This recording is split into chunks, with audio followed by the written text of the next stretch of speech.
দেখতে দেখতে রমজান শেষ হয়ে গেল, ঈদ আমাদের একদম দুয়ারের কাছে চলে এসেছে। আর ঈদ মানেই মজা মজার রান্না। আমরা তো সাধারণত ঈদে মিষ্টি জিনিসটাই বেশি করি। আজকে খুব সহজভাবে একটা দম বিরিয়ানি করে দেখাবো। ঘরে যে মশলা আছে সেটা দিয়ে আপনারা করতে পারবেন, বাইরের এক্সট্রা কোনো মশলা লাগবে না। আর যারা কোনোদিন রান্না করেননি তারাও এটা পারবেন। এখানে আমি 1.5 কেজি মুরগির গোশত নিয়ে নিয়েছি। 1.5 কেজি একটু কম হবে। 2 টেবিল চামচ আমি টক দই নিয়ে নিলাম।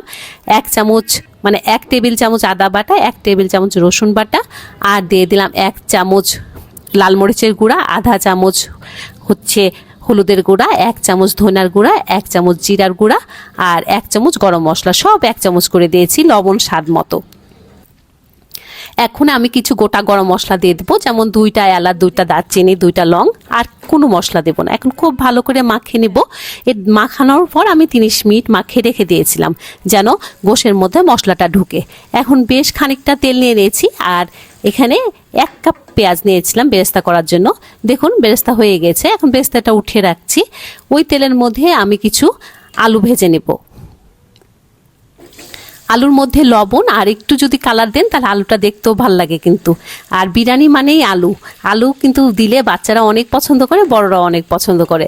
আর আলুটা সবসময় সিদ্ধ করে একটু ভাজবেন, তাহলে কিন্তু খেতে খুব ভাল লাগে। আজকে আমার সময় ছিল না, তাই আমি আর সিদ্ধ করতে পারিনি। আমি এখন উঠিয়ে নিচ্ছি। এখন ওই তেলের মধ্যেই যে এই মুরগির গোশতটা আমি মাখিয়ে রেখেছিলাম সেটা দিয়ে দিচ্ছি। তারপর অল্প অল্প পানি দিয়ে মুরগিটাকে আমি কষিয়ে নিব। বেশ খানিকক্ষণ কষিয়েছিলাম। আর ফার্মের মুরগি খুব অল্প সময়ে এই মুরগির গোশতটা হয়ে যায়। এখন ওপর থেকে আমি বেরেস্তা দিয়ে দিচ্ছি। যে বেরেস্তাটা করে রেখেছিলাম সেটা আমি অর্ধেকটা দিলাম, আর অর্ধেকটা আমি ডেকোরেশনের জন্য রেখে দিচ্ছি। এখন আলুটা যেটা ভেজে রেখেছিলাম সেটাও দিয়ে দিব। দেখুন তেল উঠে আসছে। এটা আপনার ফার্মের মুরগি দিয়েও করতে পারেন, দেশি মুরগি দিয়েও করতে পারেন, আবার যেই পাকিস্তানি মুরগিগুলো আছে সেটাও দিয়েও করা যায়। আর আমার কাছে মনে হয় ফার্মের মুরগি দিয়ে করলে খুব তাড়াতাড়ি হয়ে যায়, খুব অল্প সময় হয়ে যায়। আর ঈদের সময় তো বোয়ারা থাকে না, আপনারা এইভাবে মুরগির গোশতটা কষিয়ে রাখতে পারেন, তারপর ঈদের দিন আপনারা এটা বানাতে পারবেন। অন্যদিকে হাঁড়িতে আমি গরম পানি বসিয়ে দিয়েছি। এর মধ্যে পুদিনা পাতা দিলাম, ধনিয়া পাতা দিলাম, স্বাদ মতো লবণ দিলাম, আর কিছু গোটা মশলা দিয়েছিলাম, গরম মশলা, আর এক্সট্রা মশলার মধ্যে এখানে স্টার আনিস দিয়েছিলাম। এটাই হচ্ছে দম বিরিয়ানির আসল মশলা, তাহলে কিন্তু সেন্টটা খুব ভালো আসে। এখানে আমি বাসমতি চাল ইউজ করেছি, আপনারা যে কোনো চাল দিতে পারেন। আসলে ঘরে যে চাল আছে সেটা দিয়েও কিন্তু দম বিরিয়ানি করা যায়, একটুও বোঝা যায় না। আমি একদিন আপনাদেরকে করে দেখাবো। আসলে ঘরে যেগুলো আছে সেগুলো দিয়েই কিন্তু অনেক ভালো ভালো রান্না করা যায়।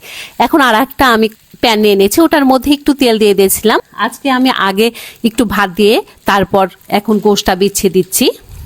তেল দেওয়ার কারণ হচ্ছে এটা লেগে যাবে না। এখন আলুগুলো বিছিয়ে দিলাম।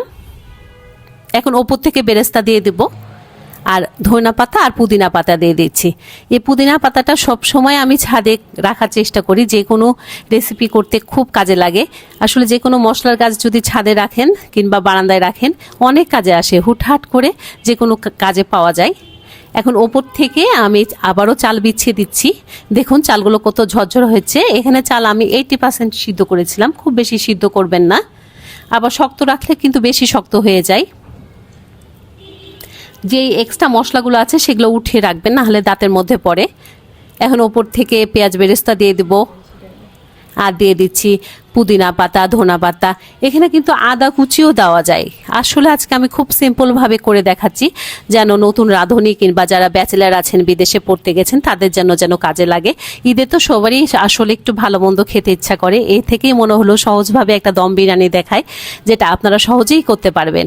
উপর থেকে একটু গাওয়া ঘি দিয়ে দিলাম। যদি গাওয়া ঘি না থাকে তাহলে বাটার গলিয়েও আপনারা দিতে পারবেন, সেটাও কিন্তু অনেক ভালো লাগে।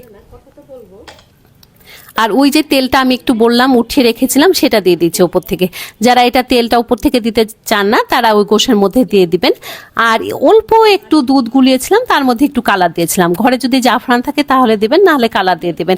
আমার তো ভালোই লাগে পোলাওয়ের মধ্যে একটু লাল লাল কালার থাকলে, এই জন্যই দিয়েছি।